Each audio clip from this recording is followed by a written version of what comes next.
just trying to make this video for you guys is a funny testament to what we've been talking about all along this entire challenge, which is just finish. Doesn't matter what it looks like. It's not okay to just get started and not follow through. You have to get things finished, and it's not always perfect. And for example, today I knew I wanted to film this video for you, and I kept waiting till I could get my hair done or some makeup on or my kids in bed, and it has been just a bananas type of day, from meeting with a realtor to having a laundry list of things that we have to do to the house with only like 4 days to do them, to having an extra child with me all day because my friend's husband was in the hospital, to my own husband leaving today for the next 4 weeks, leaving me alone to handle all of this stuff. It's been, if I took my hat off, I'm scary with my hat on right now, but if I took my hat off, you'd be extra scared. So thinking I can't even film this because I feel like a wreck, I look like a wreck, but the point is, finished and done is better than perfect sometimes, because perfect never comes. So what I wanted to talk to you about tonight was the last chapter of the book that we've kind of themed this challenge around, called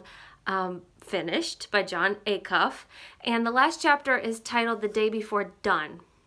And I really like how he talks about for example, a marathon. And I love this analogy because I've run several marathons, and nobody ever quits at mile 25, right? It's not like you get to 25 out of 26.2 miles and then say, you know what, I'm done. My body's spent, my legs hurt.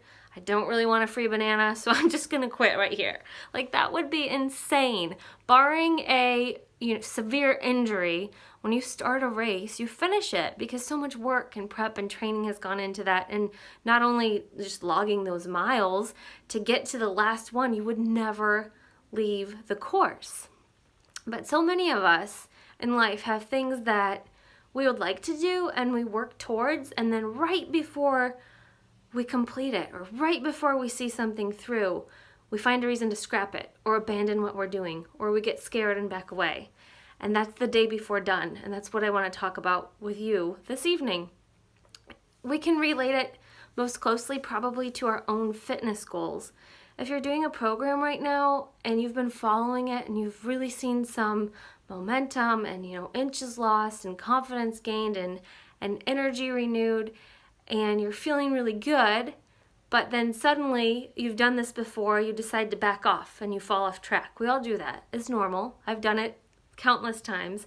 But why?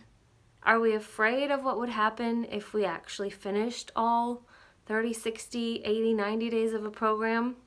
Are we afraid that we would get just these great results but not be able to maintain them? I don't really think that's true, and science doesn't say that's true, because we all want to finish what we've begun. But what gets in the way is your comfort zone, or for a more scientific term, it's called your, I'm not going to say the scientific term because now I'm blanking. I'll remember at the end of the video. But basically, we all have this inner core of who we are that likes things a certain temperature. So we keep our house at 70, right? And when the temperature either starts getting hotter than 70, the air conditioning kicks on so that it can bring that temperature back down, or if it's starting to dip below 70 degrees, the heater kicks on to bring it back to 70 degrees. It's comfortable at that temperature. We don't have to wear jackets indoors. We're not freezing or too hot. We like that.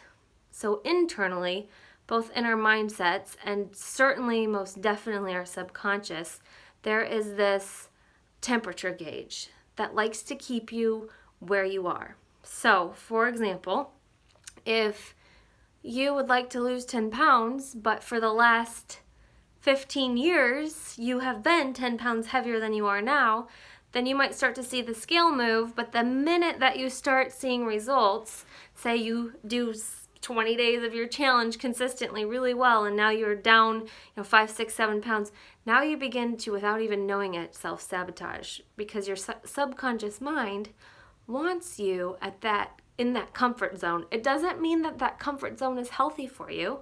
It doesn't mean that it's the best place. It doesn't mean that there aren't way better things for you up ahead if you just finish your goal or you just keep at it. All it means is that that is what you've been used to. So pushing beyond that is uncomfortable. I hope this makes sense. I hope you guys are tracking with what I'm saying. And we do this with all sorts of things in life. Finances especially. If you think about, bank accounts or money. A lot of people are so used to just seeing a certain number in their bank account that if they're given, say, an extra $1,500, maybe it's tax season and $1,500 comes back.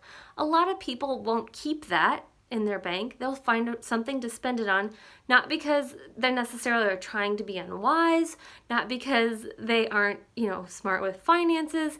It's just because they are used to their bank account being here.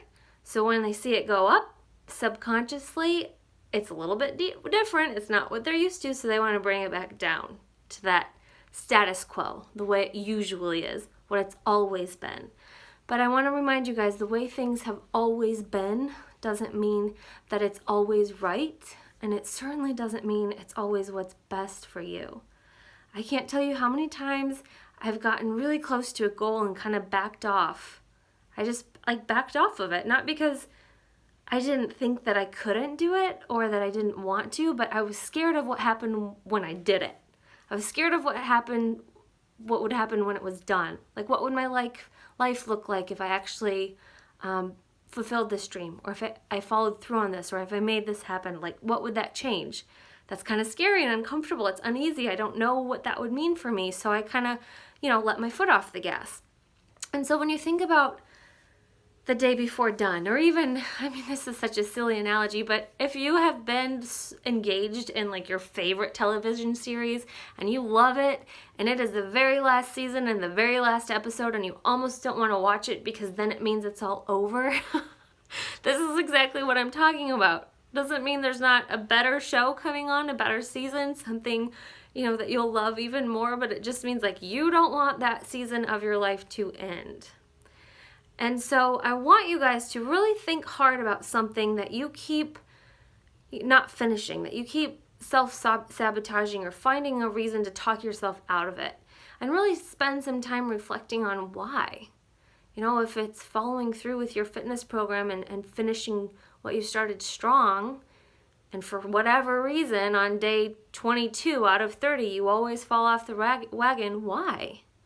If it's you want to go back to college, or you want to make a career move, or you want to make a neighborhood change, or, improve your lifestyle in some way, but you always back off. Why? Why do you keep taking your foot off the gas? Why do you not feel like it's okay to follow through and finish that? These aren't, there are no wrong answers. These are just good reflective questions. And what we wanted to bring you when we did this challenge was something that would really make you think about your goals for 2018, that would make you think about your not just resolutions, but what you want to see happen in your life long term, not just over the next 11, 12 months, but long term. And if you want to see those things happen, you're going to have to accept that finishing what you begin will not look perfect. It won't always be pretty. You probably won't always want to. There will always be a reason not to, or an excuse, but that all of the great things in life, the magic happens when you push yourself to the day after done, when you finish it, when you complete that goal, that project, that task, regardless of what you had to sacrifice to make it happen. Because I don't think any of us set goals that would in any way harm our life. We set goals because we want to see things improve, whether it be relationships, finances, health, career choices, family life. We set these goals because those are areas of our lives we want to see change. They're goals that we make for us in our favor. So we really need to start taking a deep look at why we stop what we start, getting to the root of that and weeding it out of our mentality. And so you might have had the temperature set in your life at 70 degrees. Whether you like your thermostat warmer or colder than I do, just know that sometimes you have to push the envelope, you have to put on a jacket and go outside in the winter, or you get to shed all your layers and go out and lay in the sun in the bikini. But 70 degrees is not where I always want to live my life. And I know it's not where you want to live too. So when you feel yourself kind of like pulling back, you've made it this far, you're at mile 25 of your race, but you feel yourself pulling back, just try and identify that thing that's trying to stop you and run through it, run across the finish line. And so I thank you for bearing with me tonight in my hot mess mom mode. I hope that that made some sense, and I really appreciate the time that you have invested into the last couple of weeks in this challenge, and I look forward to the rest of our time together.